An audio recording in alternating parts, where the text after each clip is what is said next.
Alors, bonsoir à tous et à toutes. Le sujet de la paracha du short d'aujourd'hui, c'est sur Moshe Rabbeinu sur le Nil.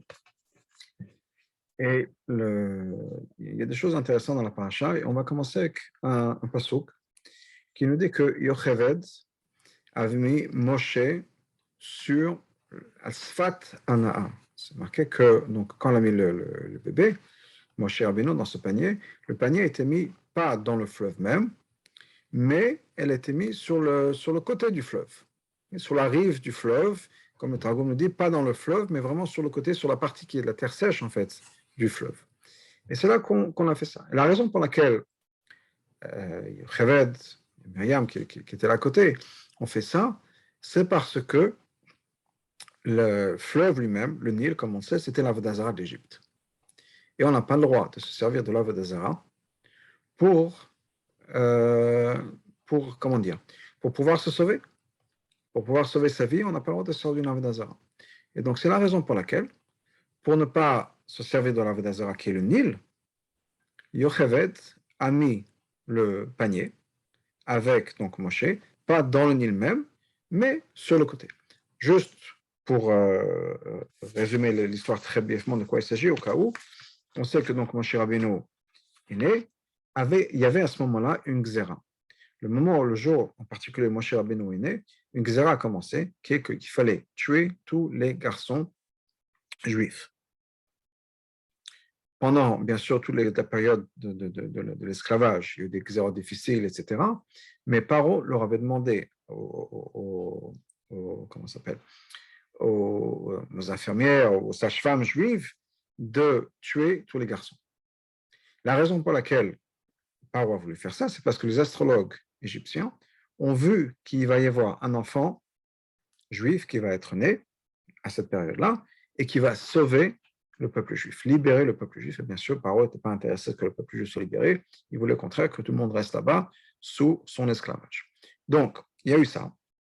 Il y a eu le jour où Moshe Rabbeinu est né, au-delà de ça, une Xéra qui inclut aussi les Égyptiens. Pourquoi? Parce que les astrologues ont vu dans avec ce qu'ils ont vu, leur pouvoir, c'est qu'il y aura cette personne qui va naître, qui va délivrer le peuple juif, mais on ne sait pas si ça va être un juif ou un égyptien. Ils étaient confus.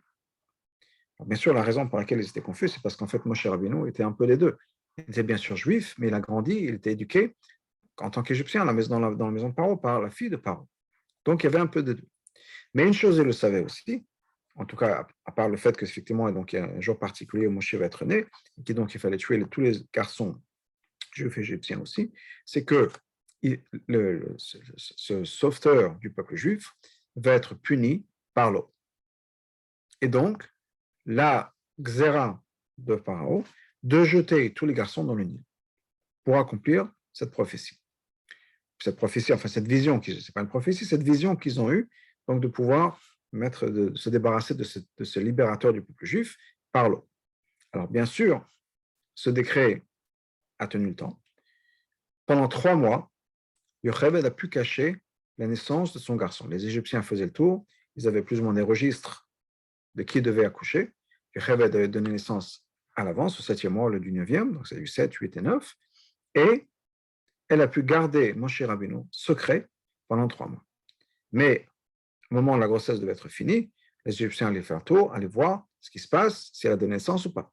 Et donc, il fallait faire quelque chose pour pouvoir sauver Moshe Rabbeinu. Et donc, Yocheved, sa maman, a pris Moshe Rabbeinu, l'a mis dans un panier, et l'a mis, on revient donc à l'histoire qu'on a dit, à côté du Nil. Ce qui est intéressant, c'est que un peu plus tard dans la paracha, il y a la fille de Pharaon, qu'on appelle Bathia. La fille de Pharaon rentre dans le Nil. Et la fille de Pharaon rentre dans le Nil et elle voit là-bas un panier dans l'eau. Et d'ailleurs, non seulement le panier est dans l'eau, mais aussi, elle va prendre le bébé, appeler ce bébé Moshe, parce que je l'ai sorti de l'eau. Donc clairement, il y a quelque chose qui s'est passé qui a fait que Moshe Rabbeinu a atterri dans l'eau. Au départ, il n'était pas sur l'eau, il était à côté, et là, tout d'un coup, on le retrouve dans l'eau. Qu'est-ce qui s'est passé entre-temps? Et Laura Gatchova nous explique que la raison pour laquelle Donc, comme je l'ai dit tout à l'heure, Yocheved ne voulait pas que Moshe soit dans l'eau, c'est parce que le Nil, c'était l'Avodah Zarah. Elle voulait pas, on n'a pas le droit de se sauver sa vie par l'intermédiaire de l'Avodah Zarah. Mais, le moment où la fille de Paro est rentrée dans le Nil pour se laver, et ça, je nous explique ça veut dire quoi pour se laver? Pour se laver de l'idolâtrie de son père. C'est-à-dire, en fait, pour abandonner la culture égyptienne, abandonner les croyances égyptiennes et se convertir. Donc, elle s'est servie du Nil en tant que mikveh. Donc, on a un Égyptien, une Égyptienne en tout cas, Paro, la fille de Pharaon, qui va se servir du Nil en tant qu'objet de mitzvah, et ce qui va, en fait, de facto, annuler le côté Avodah Zarah du Nil. Et à partir du moment où il n'y a plus d'Avodah Zarah dans le Nil n'est plus une Avodah Zarah, tout d'un coup, Moshe maintenant peut rentrer dans l'eau. Et c'est là où Batia va le rencontrer, va voir le panier qui flotte, et va le sortir de l'eau. Donc, Moshe Rabbeinu, tout de suite après sa naissance, va, d'une certaine manière, transformer le Nil, par l'intermédiaire de Batia, sa mère adoptive, transformer le Nil, ça va arrêter d'être une Avodah Zarah. Mais il y a quelque chose d'autre qui va se passer aussi. Le moment où Moshe Rabbeinu est mis dans l'eau, les Égyptiens ont dit, ça y est. Les astrologues égyptiens ont dit, on a vu ce libérateur du peuple juif, il est déjà dans l'eau, on l'a noyé. Et donc, on peut arrêter la Xéra. Ce qui fait que le moment où Moshe a été mis dans son panier dans l'eau, la Xéra contre les garçons s'est arrêtée. On n'a plus demandé à ce que les garçons soient jetés à l'eau. Moshe Rabbeinu, à l'âge de 3 mois, accomplit 2 choses. La transformation du Nil, qui était à l'époque Avodah Zarah avant Avodah Zarah et maintenant qui n'y est plus. Et deuxièmement, le fait que le décret contre les garçons, d'aller tuer les garçons, était quelque chose qui s'est arrêté. Dans ce que le Rabbi nous explique, c'est qu'il y a un lien entre les deux. Ce n'est pas par hasard que c'est Moshe Rabbeinu qui a fait en sorte que les deux choses se passent ensemble. Alors bien sûr, encore une fois, c'est par Batia, c'est par la fille de Pharaon qui est rentrée dans le Nil pour le mikveh qui s'était changé. Mais ça se passe au même moment où Moshe Rabbeinu est pris. Ce n'est pas par hasard. Ce n'est pas par hasard que c'est à ce moment-là qu'elle va aller au mikveh. Et donc, il y a un lien profond. Et pour comprendre ce lien entre les deux, pour comprendre comment est-ce que Moshe a pu accomplir ça, il faut retourner un peu en arrière. Et il faut essayer de comprendre ce que c'est que le Nil et pourquoi est-ce que le Nil, c'est une Avodah Zarah. Alors, commençons par le commencement. Le Nil, en Égypte, est la source de vie. Ce que je veux dire par la source de vie, c'est la source d'eau. En Égypte, il ne pleut pas, ou presque pas. L'eau qui va irriguer les champs, c'est l'eau du Nil. Le Nil déborde chaque année. Et quand le Nil déborde, l'Égypte avait construit tout un réseau de canaux qui dispersait l'eau et répartissait l'eau à travers les champs qui étaient en Égypte. Et l'eau venait du Nil. Comme tout ce qui est Avodah Zarah, on va passer quelques minutes à expliquer l'idée de l'Avodah Zarah, c'est une source de vie ou une source de pouvoir, de puissance, des forces de la nature, qui est ce que les Goïms ont commencé à respecter et à non seulement respecter, mais à prier, à demander et à servir. Alors, qu'est-ce que c'est que l'Avodah Zarah? Le Rambam nous donne un peu un historique de l'Avodah Zarah, le Rambam dans le Chot Avodah Zarah, dans le Mishneh Torah, nous donne un peu cette historique. Il nous dit la chose suivante. Il dit au départ, peut-être que des fois on n'a pas cette conception, mais au départ, le monde entier croyait en Dieu. Adam et Chava croyaient en Dieu, bien sûr. Leurs enfants aussi. Les générations d'après. Donc, ce n'est pas que le monde est un monde païen, puis tout d'un coup, il y a Abraham qui est venu, qui a découvert Dieu. C'est le contraire. Le monde est un monde croyant, on croit en Dieu. Mais tout d'un coup, au fur et à mesure des générations, ça a commencé avec la génération des Noches, les gens, pour une raison ou une autre, qu'on va expliquer, ont commencé à introduire un autre concept, un concept qui était un peu étrange ou étranger, le concept d'Avodah Zarah, ou bien de Elohim Acheri, d'autres pouvoirs, d'autres forces. Elohim, ça veut dire une force, un pouvoir. Alors, comment ça s'est passé? Première étape, c'est que les gens se sont dit à cette époque-là, après tout, le soleil, la lune, la pluie, le vent, toutes ces forces de la nature sont là pour nous servir, sont les serviteurs de Dieu. Donc Dieu a mis en place un système qui fait que quand Dieu veut arroser les plantes, il ne va pas prendre un entonnoir, il va prendre un seau ou autre chose, il va faire la pluie, il va faire en sorte qu'il pleuve. Et donc, la pluie est le représentant de Dieu, si on peut dire, la manière dont Dieu arrose les plantes à travers le monde. Il veut qu'il y ait la lumière, qu'il y ait la chaleur, ce sera le soleil et toutes ces forces de la nature. Donc, la chose qui est correcte de faire, c'est de remercier ces forces de la nature, puisque ce sont elles qui vont nous donner ce que Dieu veut nous donner. En reconnaissant Dieu et en reconnaissant que tout vient de Dieu. Mais après tout, c'est comme un serveur au restaurant, c'est pas lui qui a cuisiné le repas, mais quand le serveur nous amène à manger, on lui dit merci. Quand le facteur nous donne une lettre, on lui dit merci. On a commandé quelque chose au restaurant, il y a quelqu'un qui va nous livrer, on dit merci. Et bien donc, il faut dire merci à ces forces de nature qui vont livrer ce que Dieu leur demande de faire, la pluie, le beau temps, le soleil, le vent, quelle que soit cette force de nature, sont là, ce sont les serviteurs de Dieu, mais à nous d'être corrects, respectueux, leur dire merci. Ça, c'est la première étape. Puis, grandissent des générations qui voient et comprennent qu'il faut remercier le soleil, la pluie, etc. Et donc, on va commencer à se focaliser, à se concentrer sur ça. Puis, au fur et à mesure du temps, on oublie que la pluie, en fait, n'est que le représentant de Dieu, puisqu'on a commencé à parler, on a investi du temps et des efforts à remercier la pluie, ou bien demander la pluie, pluie, s'il vous plaît. De la même manière qu'on pourrait demander à un serveur au restaurant, alors, ça fait déjà 20 minutes que j'attends pour mon plat, est-ce que ça en est, s'il vous plaît, on est pressé. On va demander, s'il vous plaît, on va demander à ce que cette personne-là fasse quelque chose pour nous. Eh bien, si c'est la même chose, c'est vrai que ça a commencé avec un peu de reconnaissance à Dieu, un peu de reconnaissance à ces forces qui livrent le service de Dieu, eh bien, on a commencé à leur demander, à leur parler, s'il vous plaît, faites qu'il y ait encore de la pluie, qu'il y ait du beau temps, etc. Donc, on va commencer à prier, dans le sens large du terme, prier ces forces de la nature. Et puis de là, ça va très vite. Une fois qu'on prie dans ces forces de la nature, eh bien, tout d'un coup, on se dit, peut-être qu'il y a une manière particulière de prier ces forces de la nature. Et donc, on a toute un format, si on peut dire, de service à la pluie, au soleil ou autre, avec des gens qui vont dire, voilà, c'est comme ça qu'il faut parler à la pluie, c'est comme ça qu'il faut parler au soleil, c'est les offrandes qu'il faut faire à la pluie, au soleil, etc. Voilà ce qu'il faut faire. Quand on va en voyage, il faut demander aux forces de la mer, au Dieu de la mer, de nous protéger. Et donc, il y a tout un système qui va se mettre en place. Et puis, tout d'un coup, on a oublié que c'était Dieu qui était derrière tout ça. Et c'est comme ça qu'on a créé l'Avodah Zarah, bien Elohim Achim, les dieux étrangers, les forces étrangères. En donnant un pouvoir aux forces de la nature et en oubliant qu'en fait, ce sont que les outils de Dieu. Et on n'a pas besoin de remercier un outil. Ce n'est pas une personne qui a le libre arbitre. La pluie n'a pas le libre arbitre, le soleil n'a pas le libre arbitre, la mer n'a pas de libre arbitre. C'est la volonté de Dieu qui fait. C'est comme son téléphone, ou même si des fois on se dit, oh, s'il te plaît, marche, mais on ne pense pas vraiment qu'on est en train de prier au téléphone, qu'on a demandé un service au téléphone.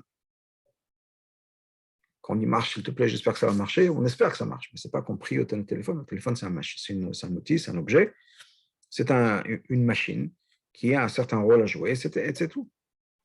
On a besoin d'arroser les plantes, on prend un seau, on prend un tuyau, et on va arroser les plantes. On n'a pas besoin de prier à notre tuyau, que tout se passe bien, etc. Donc, comprendre que c'est vrai qu'effectivement, un serveur, il faut dire merci. La pluie, le soleil, le Dieu de la mer, ce ne sont que les outils, ce ne sont que les machines que Dieu a mis en place, et donc on doit s'adresser directement à Hachem. Revenons au Nil. Le Nil, c'est la même chose. Pour l'Égypte, le Nil, c'est la source de vie.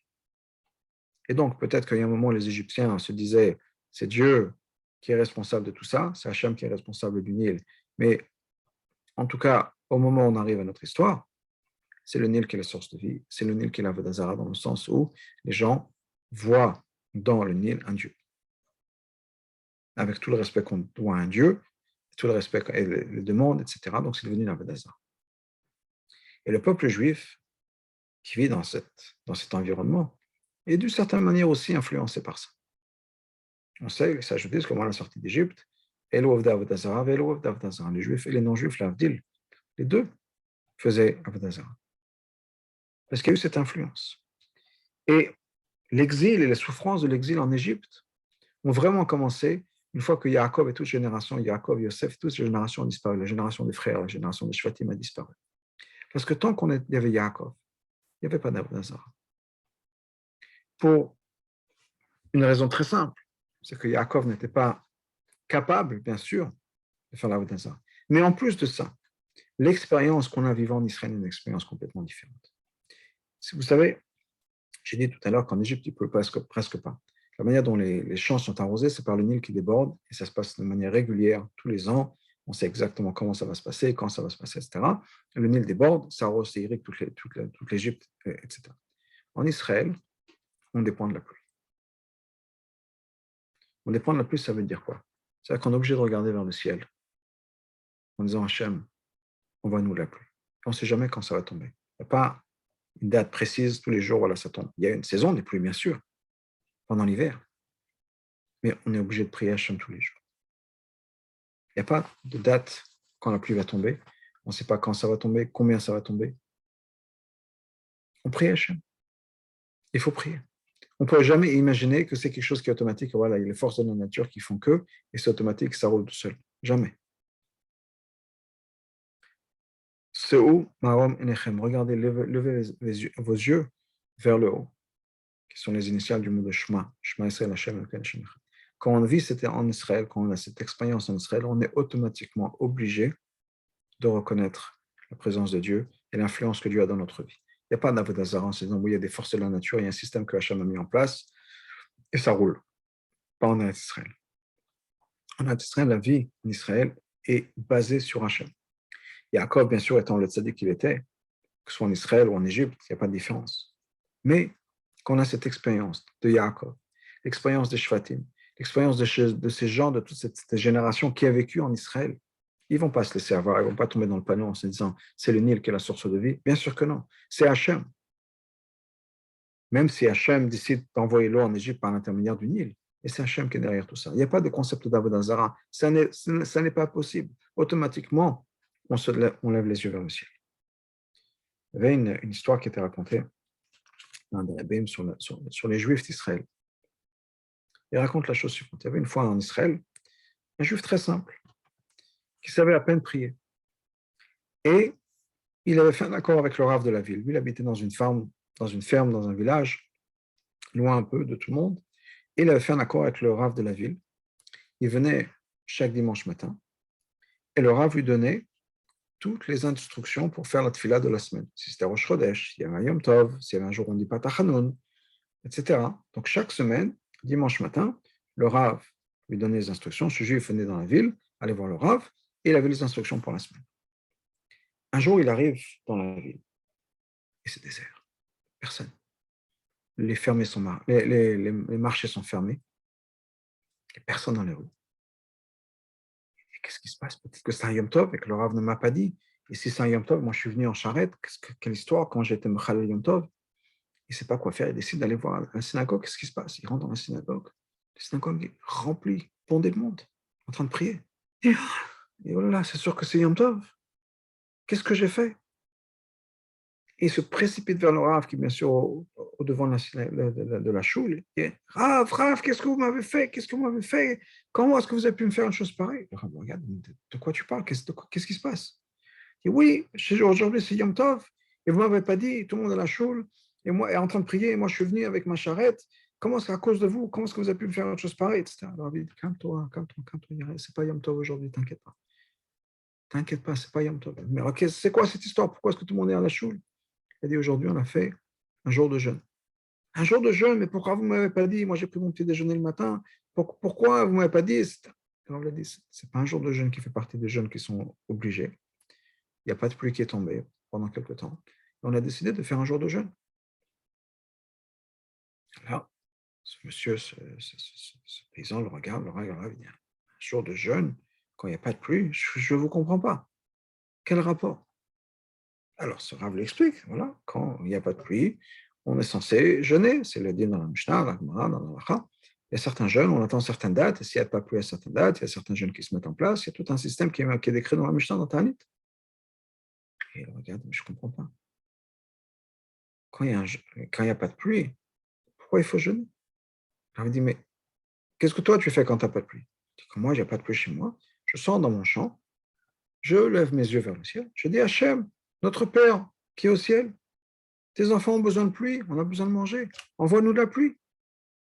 Et il pleut. Pas besoin de jeûner.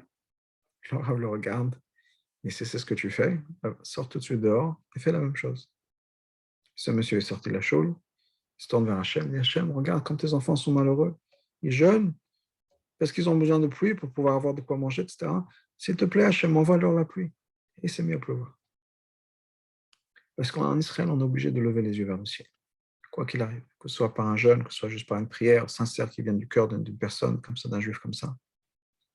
On est obligé, il n'y a pas d'autre vie. Donc il n'y a pas d'erreur qui puisse être faite qu'en Israël, la vie de tous les jours, c'est comme ça. Il y a un système en place, c'est la vie, c'est la destinée, c'est comme ça. Ça n'existe pas en Israël. Et on sait très bien, c'est l'expérience qu'on a en vivant en Israël, tout est un miracle, tout vient d'Hachem.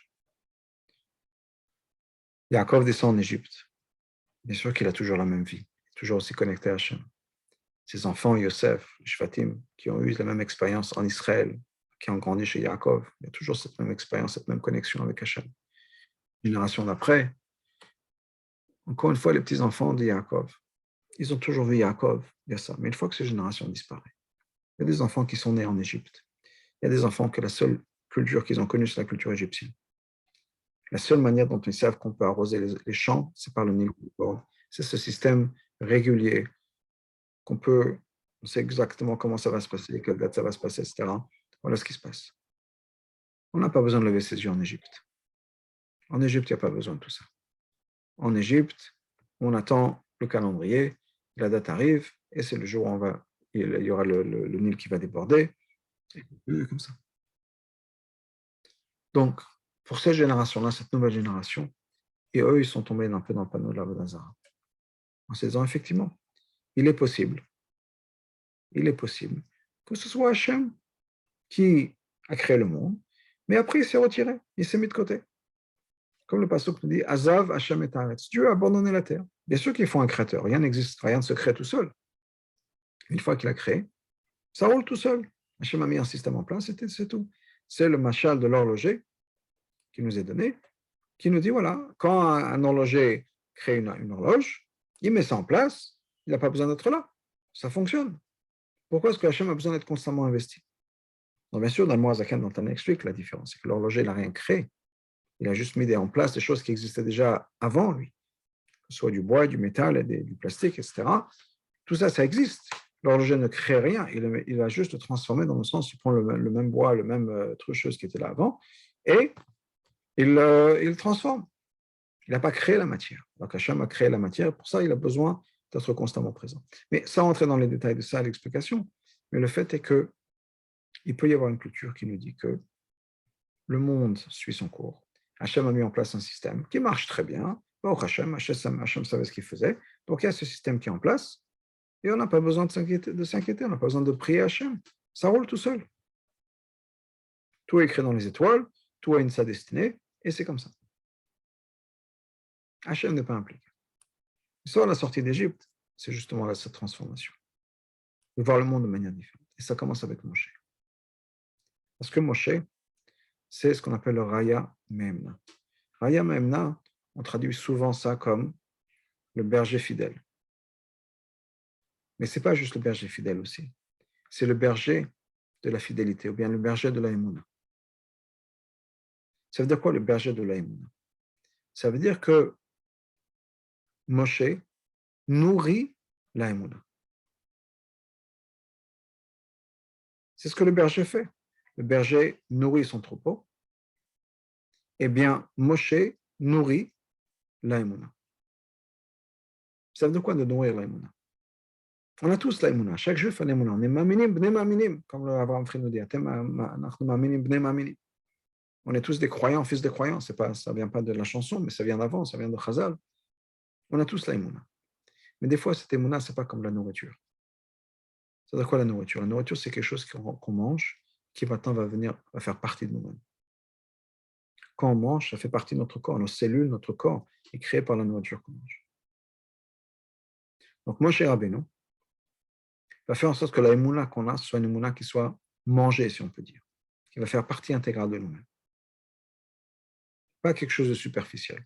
Par exemple, Agman nous parle d'un ganav, d'un voleur, et avant de faire son cambriolage, il se tourne vers Hachem, il fait une petite prière. Hachem, que je fasse que Dieu m'aide, que je ne me fasse pas attraper et que je réussis, que ça vaut la peine de rentrer dans des cambriolages dans cette maison, de rentrer dans cette maison. Pas que j'arrive là-bas, il n'y a rien à apprendre. Donc, il fait une petite prière avant d'entrer. Alors, bien sûr, la question, c'est s'il y croit, il croit en Hachem, pourquoi voler? Pourquoi rentrer et faire du cambriolage, voler des choses alors que ça va contre la volonté d'Hachem? Si c'est quelqu'un qui croit et qui prie à Hachem, de l'autre côté, s'il ne croit pas en Hachem, pourquoi est-ce qu'il va faire sa prière? Pourquoi est-ce qu'il va se tourner vers Dieu? La réponse que la Chassidut nous dit, c'est qu'effectivement, on peut avoir une émouna, mais cette émouna est superficielle. Je crois en Dieu. On croit tous en Dieu. Ça ne nous empêche pas d'avoir des angoisses financières ou des angoisses liées à ce qu'on appelle les choses du monde, problèmes au travail ou autres, ou à la maison, ou problèmes d'éducation, cas de conscience morale. Pourquoi est-ce qu'on a ces problèmes? Pourquoi est-ce qu'on n'a pas cette émouna que on sait que Hachem existe et c'est tout? Pourquoi on s'inquiète? Pourquoi est-ce que des fois, on a des questions d'émouna? Question d'émouna, ça veut dire on a des conflits de conscience. On se dit, oui, c'est vrai que je dois faire Shabbat, mais de l'autre côté, j'ai mon patron qui m'a dit, on a une date, une deadline très importante, j'ai absolument besoin de toi au bureau, il est hors de question que tu partes, etc. Si tu pars, je te renvoie. Pourquoi est-ce qu'on a des doutes? Si on se dit qu'Hachem est vrai, alors peut-être on peut se dire qu'effectivement, Hachem n'existe pas, ou Hachem, c'est pas important, ça c'est une chose. Mais si on se dit qu'on y croit, pourquoi est-ce qu'on est tiraillé?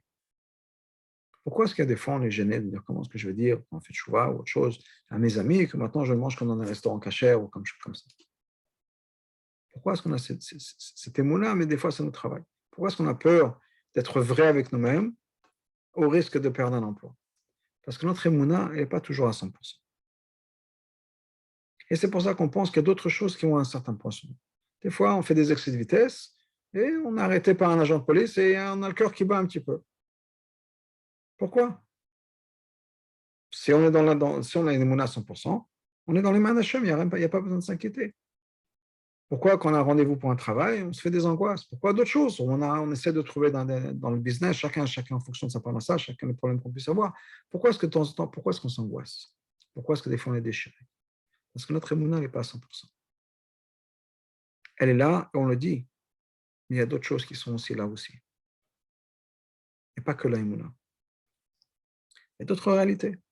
Et le travail, c'est une réalité. L'argent, c'est une réalité. Et je ne sais pas trop comment gérer mon patron, parce que si je vais dire à mon patron qu'il faut que je parte vendredi après-midi parce que c'est Shabbat à 3 heures et qu'il faut que je parte et qu'est-ce qui va se passer, etc., c'est un nouveau travail. Des fois, on a des cas de conscience. Ou bien est-ce que je suis honnête avec moi-même? Est-ce que je vais faire exactement 100% ce que Hachem veut dire? Ou bien, des fois, je joue un petit peu. Okay? Des fois, je vais être au parc et je vais dire aux enfants, au lieu de dire qu'ils ont 5 ans, alors que jusqu'à 4 ans, c'est gratuit, je vais leur dire de dire qu'ils ont 4 ans. Ah, l'argent et la parnassa, ça vient de Hachem. Bon, des fois, je n'y pense pas nécessairement. Le travail de Moshe Rabbeinu, c'est vrai pour le Moshe Rabbeinu à travers chaque génération, c'est de faire en sorte que cette émouna soit quelque chose qui soit intègre avec nous, complètement internalisé, complètement interne, complètement à l'intérieur de nous-mêmes. Ça fait partie de moi comme la nourriture que j'ai mangée. Et crois-moi, la nourriture qu'on a mangée, c'est quelque chose qui reste. Les gens qui ont essayé de faire des régimes le savent très bien, ça reste avec nous. C'est quelque chose qui va rester avec nous. Donc, le travail de Moshe Rabbeinu, c'est ça justement. De faire en sorte que l'émouna, ça fasse partie de nous à 100%. Il n'y a pas de doute, il n'y a pas de questions, il n'y a pas de tiraillement, il n'y a pas d'angoisse. On est à 100% plongé dans la émouna d'Hachem. Et c'est pour ça qu'on nous dit, par exemple, sur Moshe Rabbeinu, que non seulement il était berger, c'est important qu'il soit berger. C'est comme ça qu'Hachem a voulu le tester, si on peut dire, est-ce que c'est la bonne personne pour le peuple juif? Parce qu'il a vu qu'il courait derrière une brebis égarée, etc. Mais on nous dit aussi qu'il était le roi, qu'il était le berger des moutons du troupeau de Yitro, le Cohen de Midian. Parce que même à Midian, même chez le Cohen Midian, c'est-à-dire c'était le prêtre de Midian, et comme on dit que Yitro avait fait toute l'œuvre d'Azara au monde. Il n'y a pas une œuvre d'Azara au monde qui n'avait pas essayé, à laquelle il n'avait pas fait payer ses respects. Même là-bas, Moshe se comportait comme un berger. Moshe était là pour développer l'aïmouna. Et le Nil et la Xéra de jeter les garçons dans le Nil, c'était l'opposé de ça. Pourquoi est-ce que Paro avait décidé, et la Torah nous le raconte, que Paro avait dit que la manière dont on allait tuer ces garçons, c'est en les jetant dans le Nil. Ce n'est pas par hasard que la Torah nous raconte, ce n'est pas par hasard que Paro avait décidé ça. Il aurait pu trouver d'autres moyens. C'est parce qu'encore une fois, le Nil, c'était la Vodazara d'Égypte. Et Paro voulait que ces garçons-là, cette génération juive qui grandissent, soient complètement noyés dans ce milieu-là, soient noyés dans cette perspective, noyés dans la Vodazara, dans le sens qu'on ne voit dans notre monde que le matériel, que le système, de la manière dont le monde fonctionne. Et donc, j'ai besoin de respecter le status quo. J'ai besoin de respecter mon patron. J'ai besoin d'avoir peur de ci, d'avoir peur de ça. Et Hachem, je ne sais pas. Parce que on ne sait pas ce qui se passe avec Hachem. Les Mouna, oui, je crois, bien sûr, mais bon, mais quand même. C'est ce que Paro voulait faire. Créer une génération qui n'a plus d'Emouna. Une génération qui croit fortement dans la nature, croit fortement aux forces du monde. On ne sait plus trop. Est-ce qu'on peut faire confiance à Hachem à 100%? Je vous donne un exemple.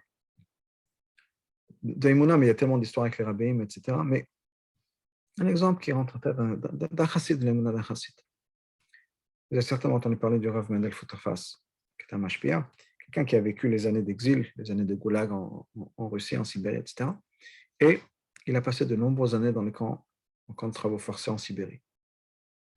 Là-bas, manger kasher, c'était très, très, très, très compliqué. Et ils survivaient généralement avec du pain et de l'eau, du thé, quand ils avaient un peu de thé. Mais quand on survit sur du pain et de l'eau, ou du pain et du thé, il y a une semaine par an où c'est prendre sa vie dans ses mains. Pessah. Qu'est-ce qui reste à manger pendant Pessah? Si on ne mange pas la viande et les légumes qui sont cuits avec un peu de viande, pas kasher. Une vie de thé pendant 8 jours. C'était le moment le plus difficile pour tous ces chassidim qui étaient en prison. Et bien sûr, les familles envoyaient des paquets de nourriture, de kasher de Pessah, des matzot, toutes choses, pour que les gens aient de quoi manger. Mais généralement, les Russes se faisaient un malin plaisir à donner ça après Pessah. Donc même si le paquet arrivait avant Pessah, ils le gardaient quelque temps. Et après Pessah, ils donnaient à ces prisonniers-là leur matzot, etc. Et donc, pendant 8 jours, ces prisonniers survivaient de sucre. À travers l'année, ils économisaient un peu. On leur donnait un cube de sucre une fois par semaine ou 2 fois par semaine. Ils économisaient ça à travers toute l'année pour avoir un peu de sucre, pour avoir un peu de calories, d'énergie pendant Pessah. Arrive un Pessah, et Rav Mendel, on est déjà presque à la fin de Pessah, ça fait 5, 6, 7 jours qu'il n'a rien mangé. Et il n'en peut plus. Il se sent quitter ce monde. Il se dit, si je demandais à un Rav, est-ce que j'ai le droit de manger du pain, bien sûr que le Rav va me dire oui. Mais il n'arrivait pas à mettre du pain dans la bouche. Pessah, comment est-ce qu'il pourrait faire une chose pareille? Et puis il s'est rappelé de quelque chose. Il s'est rappelé que quand il était petit, sa maman l'avait amené chez le Rabbi Rachab pour lui demander une bracha au Rabbi pour qu'il ait une longue vie. Parce que son papa, le papa de Rav Mendel, est décédé avant même sa naissance. Et la maman est un peu inquiète, vous pouvez comprendre. Il est ce qu'on appelle en yiddish, appelé après son père. Il avait le même nom que son père. Menachem Mendel, ben Menachem Mendel. Alors elle a une bracha du Rabbi Rachab. Et Rav Mendel se dit, c'est pas possible que le Rabbi Rachab a dit que je vais vivre, avoir une longue vie, et que ça dépend de manger du pain. Que si je ne vais pas manger de pain pendant Pessah, bien sûr, si je ne mange pas de pain pendant Pessah, la bracha du Rabbi ne va pas s'accomplir. Et si je mange du pain à ce moment-là, la bracha du Rabbi va s'accomplir. Et ce n'est pas possible d'imaginer une chose pareille, que la bracha du Rabbi va ne se faire que si je mange du pain pendant Pessah. Donc il a décidé de ne pas manger. 1 heure après, on lui amène un paquet de nourriture, caché le Pessah de sa famille. Il a eu de quoi manger. Je ne peux qu'imaginer la souffrance qu'il aurait eue s'il avait mangé du pain et qu'1 heure après, on lui amène la nourriture cachée à Pessah. Mais voilà la mouna. La mouna dans la bracha du Rabbi, qui a fait que quoi qu'il arrive, même s'il se sentait qu'il allait quitter ce monde-là, il a dit non, si le Rabbi a donné une bracha, c'est sûr que tout va bien se passer. C'est la mouna qui fait partie de soi-même. Aucun doute. Aucun doute. Ça, c'était ce que Moshe a accompli. Quand on a mis Moshe dans l'eau, quand Yocheved a mis Moshe dans l'eau, le Nil a été transformé d'Avodazara à plus Avodazara. Et le décret de jeter ces garçons justement dans cet environnement du Nil, de les noyer dans l'environnement du Nil, s'est arrêté. Parce que Moshe a pu, dès presque sa naissance, se battre contre cette idée d'Avanazar, se battre contre cette perspective du monde qui ont dit qu'il faut respecter les règles du monde. On est des étrangers ici sur Terre, on a besoin de respecter le principe et le système qui est plus grand que nous. On ne peut pas se fâcher avec tout le monde, on ne peut pas se battre contre le monde entier. Ben Moshe, depuis le moment, 3 mois après sa naissance, il a su se battre contre ça, éliminer cette xéra, justement, de plonger cette génération de garçons dans cette vision idolâtre du monde.